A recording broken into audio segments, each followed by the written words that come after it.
বাঁধবে এবার বেজায় গন্ডগোল, বাঁধবে এবার বেজায় গন্ডগোল। বাটুল বিচ্ছু দুটো ঢালবে মাথায় ভোল, বাটুল বিচ্ছু দুটো ঢালবে মাথায় ভোল।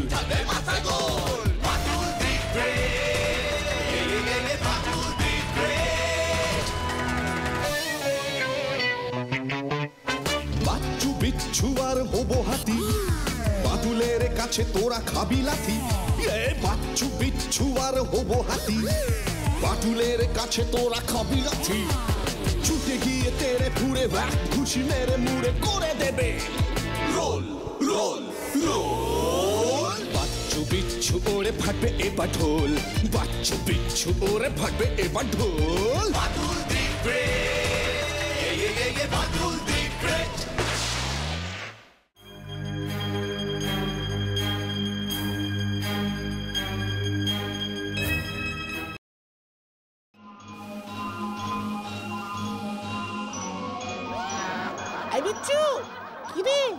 এসব কি কি দেখছিস আকাশে?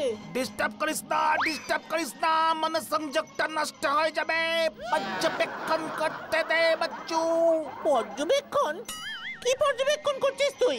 মঙ্গল মঙ্গল গ্রহ, টুইস্টে প্ল্যানেট।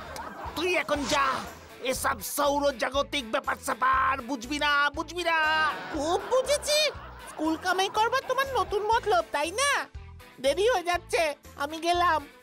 আজকে ভূগোল পরীক্ষা, দূরবীন দিয়ে বাটুলদার মুখটা দেখতে পাবে একটু পরে।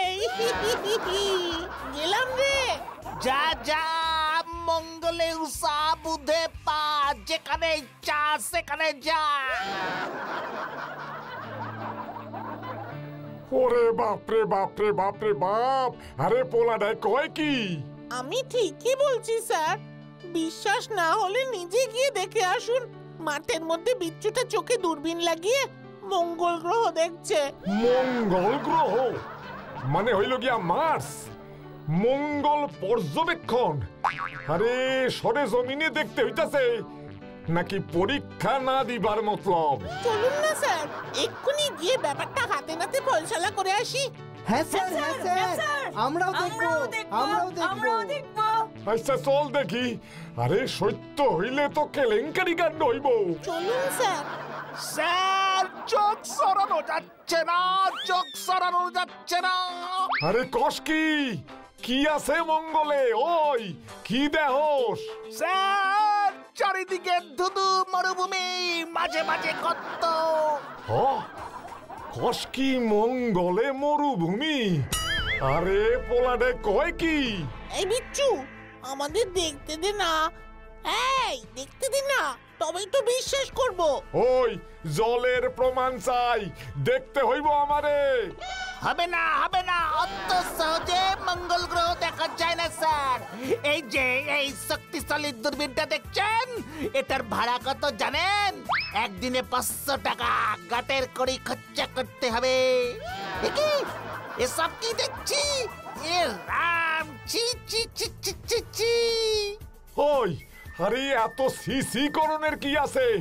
আরে কি দেখছস ক? মঙ্গল গ্রহে কুকুর পাঠানো হয়েছে বলে তো শুনি নাই যে মঙ্গলের রাস্তাঘাটে নোংরা কইরা রাখবো। না স্যার, এই কিছুদিন আগে যে দলটা মঙ্গলে গেল, তারা মনে হয় ওখানে বসে চিনে বাদাম খেতে খেতে আড্ডা মারছিল। চিনে বাদামের খোসাগুলো স্পষ্ট দেখতে পাচ্ছি স্যার, বাদামের ঠোঙাও আছে কয়েকটা। মঙ্গল গ্রহে চীনা বাদামের খোসা? ওরে আমার এতো দেখতেই হইব, রিপোর্ট করন লাগবো। কি ভয়ঙ্কর! ওই বিশ্বু আমারে দেখতে দে। 100 অনলি। 100 টাকা দিলেই টানা 1 ঘন্টা ডাইরেক্ট মঙ্গল গ্রহ দেখবেন স্যার। 100 টাকায় মঙ্গল দর্শন, 100 টাকায় মঙ্গল দর্শন। এত সস্তার সুযোগ পাবেন না। আরে কি বান্দর পোলা! আরে সব বুঝা দেহি কোপ মারে। আচ্ছা নে হত সারা দে দেহি, আমার আর তর্স হইতাছে না। থ্যাংক ইউ স্যার, আমি আবার ঠিক 1 ঘন্টা পর আসবো।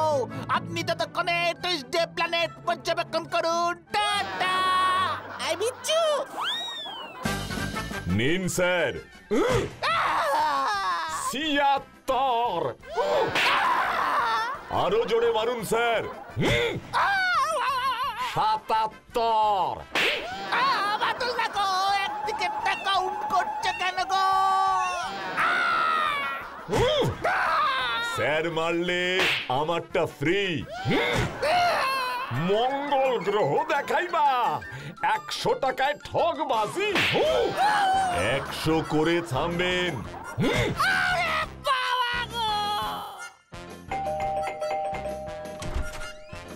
কি তুমি কে বাটুল বাবু? বাটুল বাবু ঘরেই আছে, আমি বিচ্ছু। আসুন স্যার। বিচ্ছু, মুখের এমন হাল হলো কি করে? আসুন। ওর মুখটা এমন কলসি হলো কি করে বাটুল? মঙ্গল গ্রহ পর্যবেক্ষণ করতে গিয়ে। কি মঙ্গল গ্রহ?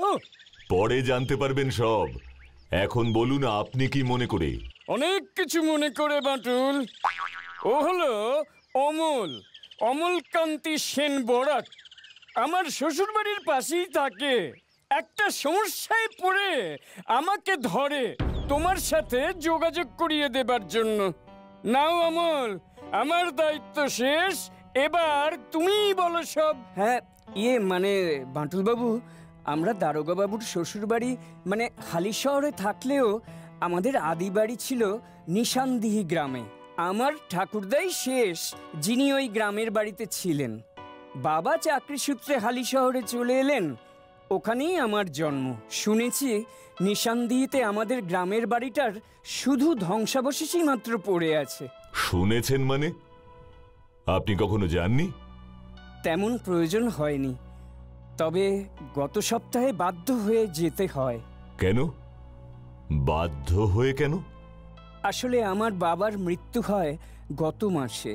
মারা যাবার আগে পৈতৃক সম্পত্তির দলিল কাগজপত্র সব আমাকে দিয়ে যান।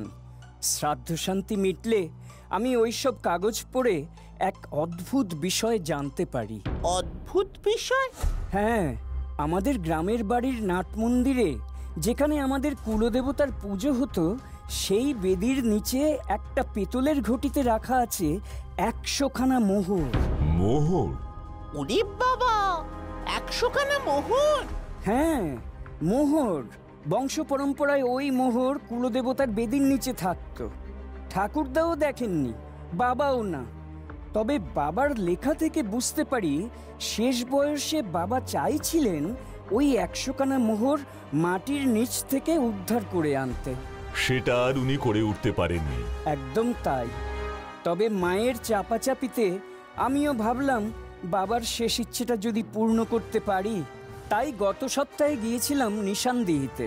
গিয়ে কুলদেবতার বেদি খুঁড়ে দেখলেন সব ভোঁ ভাঁ, মোহর নেই। আর সেই মোহরই আমাকে খুঁজে দিতে হবে, তাই তো? আদৌ সেখানে মোহর ছিল তো? ছিল, আমি নিশ্চিত।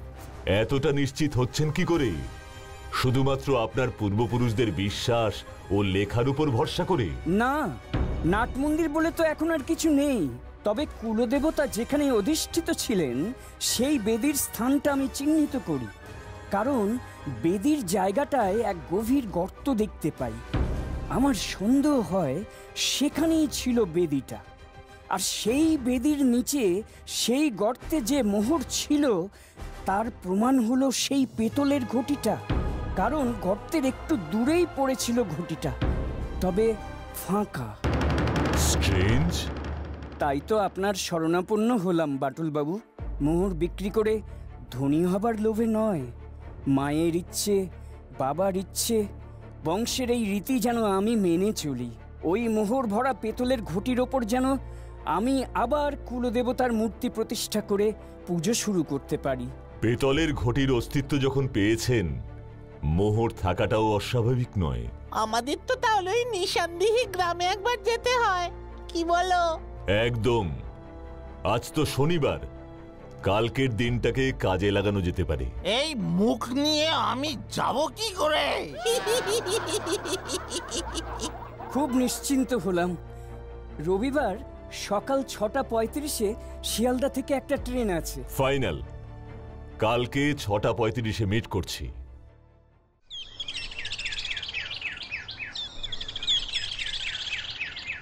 নিশানদিহি গ্রামটা কিন্তু খুব সুন্দর। বাবার মুখে এই গ্রামের গল্প শুনেই তো বড় হয়েছি। বাচ্চুরে, চারিদিকে এত সুন্দর প্রাকৃতিক শোভা দেখে গান গাইতে ইচ্ছে করছে রে। থাক, তোর ওই হেঁড়ে গলায় আর গান গেয়ে কাজ নেই ভাই। পুকুরের মাছগুলো ডাঙায় উঠে আসবে। না রে, এমন পরিবেশে গান না ধরলে মন থাকে না রে। ধন ধান্যে পুষ্পে ভরা আমাদের এই বসুন্ধরা, তাহার মাঝে আছে দেশ এক, সকল দেশের সেরা। স্বপ্ন দিয়ে তৈরি সে দেশ, স্মৃতি দিয়ে ঘেরা।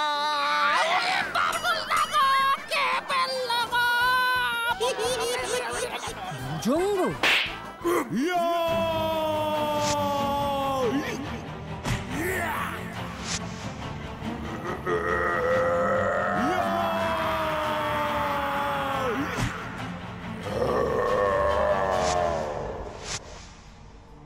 বাবা গো, কি জ্বলছে রে? আমি কিন্তু আগেই বলেছিলাম তোকে ওই হেঁড়ে গলায় গান না করতে। তাড়াতাড়ি ঘরে চলো, ওষুধ লাগিয়ে দিচ্ছি। হাত পা দেখছি বেশ ছড়েছে। গ্রামে বাদরের উৎপাত আছে বুঝি? না, বাঁদরের নয়, শুধু এই ভুজঙ্গের। ভুজঙ্গ? আমাদের মন্দিরের শেষ পুরোহিত ছিলেন সিদ্ধেশ্বর ভট্টাচার্য। তার ছেলে কালীচরণ সন্ন্যাসী হয়ে শুনেছিলাম অনেক বছর আগেই গ্রাম ছাড়ে। গত বছর সিদ্ধেশ্বর ভট্টাচার্য মশাই মারা যাবার পর ওর ছেলে কালীচরণ গ্রামে ফিরে আসে, আর সঙ্গে করে নিয়ে আসে এই ভুজঙ্গকে। যে বটগাছটার ওপর ভুজঙ্গ বসেছিল সেটাই হলো কালীচরণের আস্তানা। রোজ রাতে ওই গাছের নিচে যজ্ঞ করে, যোগ সাধনা করে। ভুজঙ্গ হলো কালীচরণের বাহন। ওই বটগাছটা থেকে লাল হলুদ অত সুতো ঝুলছিল কেন? প্রত্যেকটা সুতোয় ইট বাঁধা।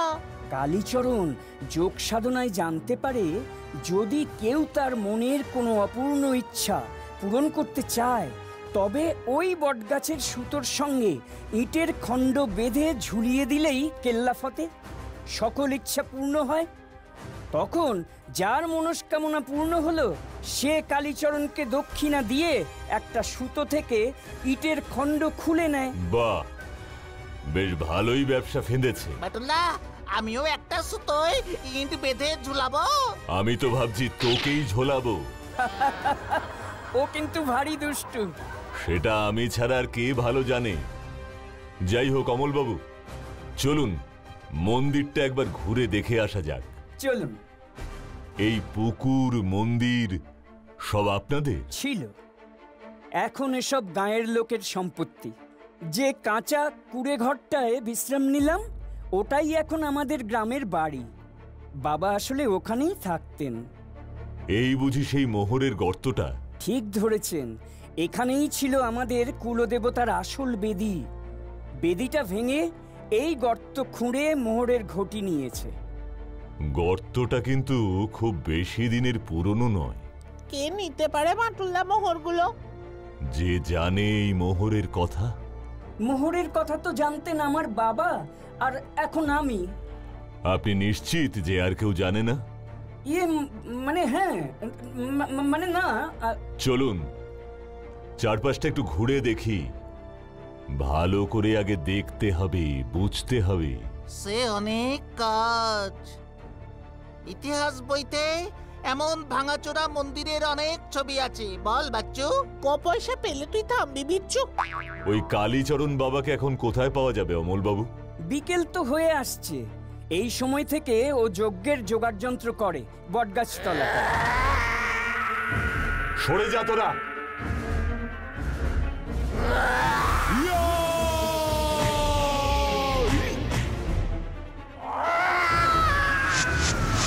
বাটুলদা, কি হচ্ছে এসব? বাঁদরের বাঁদরামি।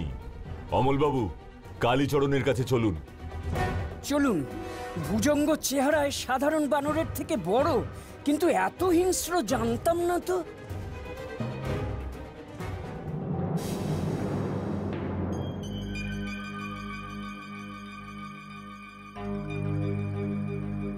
কালীচরণ, অমল বাবু কবে এলেন? আজই। এরা আমার শহরের বন্ধু, গ্রাম দেখতে এসেছেন, বিশেষ করে এই বাচ্চা দুটো। তাই বুঝি? তবে এই গ্রামে আছে কি দেখবার? কেন আপনাকে? আপনার ভুজঙ্গ, এই বটগাছ। মানে আপনি কি ব্যঙ্গ করছেন আমায়? না না না, ভুল বুঝবেন না মহারাজ। শুনলাম এই গাছে আপনার মন্ত্রপুত ইট সুতোয় বেঁধে ঝুলিয়ে দিলে মনের সব ইচ্ছে পূর্ণ হয়। এটা কি একটা বড় ব্যাপার নয়? তাছাড়া আপনার ভুজঙ্গ, অমন বানর সচরাচর আমরা দেখিনি। ভুজঙ্গ দেখছি আমাদের ওপর বেজায় ক্ষেপে আছে। তাই বুঝি? নতুন লোক দেখেছে, ও খুব হিংস্র। যাকে একবার পছন্দ করে না, ভুজঙ্গ তাকে সহজে ছাড়ে না। সাবধানে থাকবেন। আপনি ওই লাল সুতোওয়ালা ইটগুলো সব খুলে ফেলছেন কেন? এদের মনোবাঞ্ছা পূর্ণ হয়ে গেছে, আমাকে দক্ষিণাও দিয়ে গেছে। তাই তা অমল বাবু এবার কদিন থাকবেন? ভেবেছিলাম বিকেলের ট্রেনেই ফিরে যাব, কিন্তু অমলবাবু বললেন রোজ রাতে আপনি হোম যজ্ঞ করেন। ভাবছি আজকের রাতে আপনার যজ্ঞ দেখব, কাল সকালে ফিরব। তাই বুঝি? তা বেশ ভালো। আপনারা তাহলে এখন আসুন, রাত ঠিক 2টোর পরে আসবেন, তার আগে নয়। কারণ আমি তখন যোগ সাধনায় ধ্যানমগ্ন থাকি। ভুজঙ্গ আমাকে পাহারা দেয় তখন। আমার ধারে কাছে কেউ এলে ও তাদের আস্ত রাখে না। এই গ্রামের সব মানুষ এটা জানে। ঠিক আছে কালীচরণ, তাই হবে। চলুন অমলবাবু। আপনি কি কালীচরণকে সন্দেহ করছেন বাঁটুলবাবু?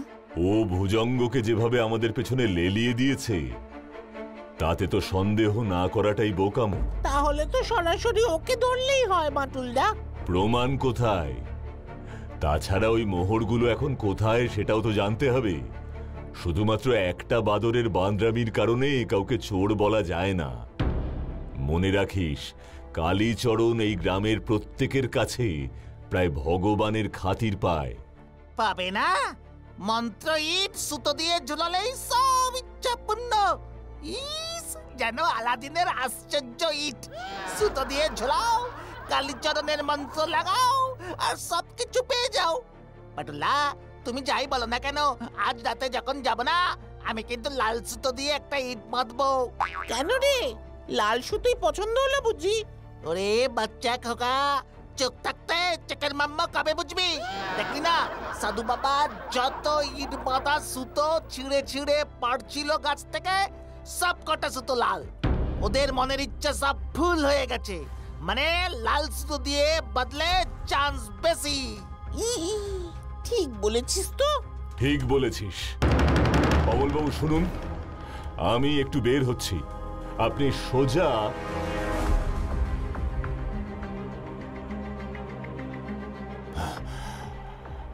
লাল সুতোগুলো একটাও নেই, কালীচরণও নেই। আমার সন্দেহই তাহলে Batul.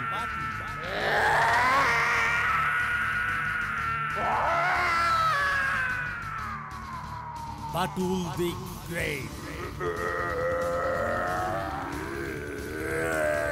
Batul the Great.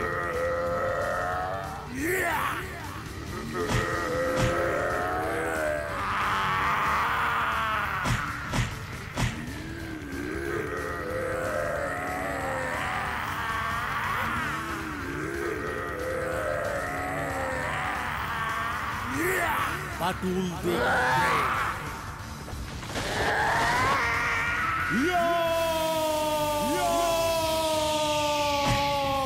Batul the Great.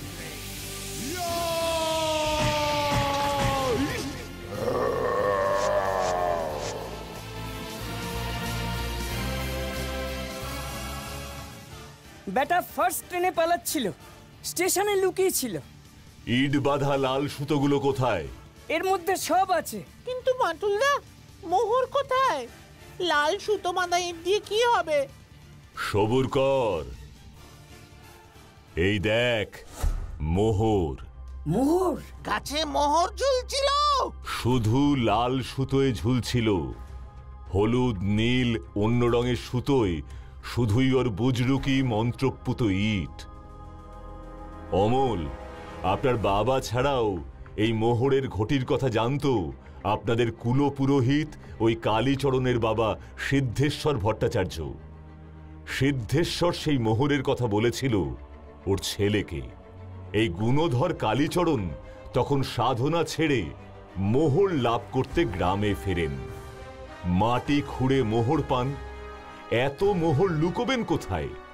তাই এই আজব পন্থা, মনস্কামনা সুতো। সকলের চোখের সামনে মোহর ঝুলছে, সবাই ভাবছে ইট। বাবু ফাঁক পেলে একটা দুটো করে ইট রূপী মোহরের সুতো খোলে। লোকে ভাবে কারণ মনের ইচ্ছে পূর্ণ হয়েছে বোধহয়। সে আমরা গ্রামে আসতেই কালীচরণের সন্দেহ হয়, তাই ভুজঙ্গকে লেলিয়ে দিয়েছিল, তাই না গো? যদি ভয় খেয়ে আমরা ফিরে যাই? তাই যখন বিচ্ছু বলল লাল সুতোতেই ইট ঝোলাবে, কারণ কালীচরণ লাল রঙের সুতোগুলি ছিঁড়ছিল, তখনই হঠাৎ মাথাটা খুলে গেল। রিয়েলি গ্রেট গ্রেট আপনি। এটা আপনার পক্ষেই সম্ভব মাটুল বাবু? কি কালীচরণ, বুদ্ধিগুলো ভালো কাজে লাগালে তো পারতে। নিয়ে যান ওকে ইন্সপেক্টর। ও মাটুলদা, ভুজঙ্গ ওর কি হবে মাটুলদা? ওর আর কি দোষ, যেমন প্রভু পেয়েছে তেমনই শিখেছে, বেজায় ভয় পেয়েছে। ওটাকে খুঁজে চল, আমাদের সাথে নিয়ে যাই। চিড়িয়াখানায় ও বেশ ভালোই থাকবে, যত্ন আত্মীয় পাবে। কি প্ল্যানটা ভালো না? হা হা হা হা হা হা হা হা।